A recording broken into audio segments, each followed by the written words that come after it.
శివ శివ శంకర భక్తవ శంకర శంభో హర హర నమో నమో శివ శివ శంకర భక్తవ శంకర శంభో హర హర నమో నమో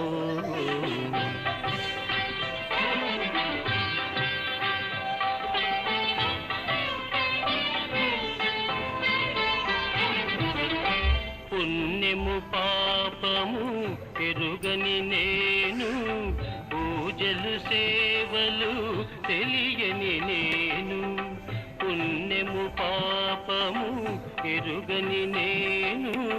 పూజలు సేవలు తెలియని నేను ఏ పూలు తేవాలి నీ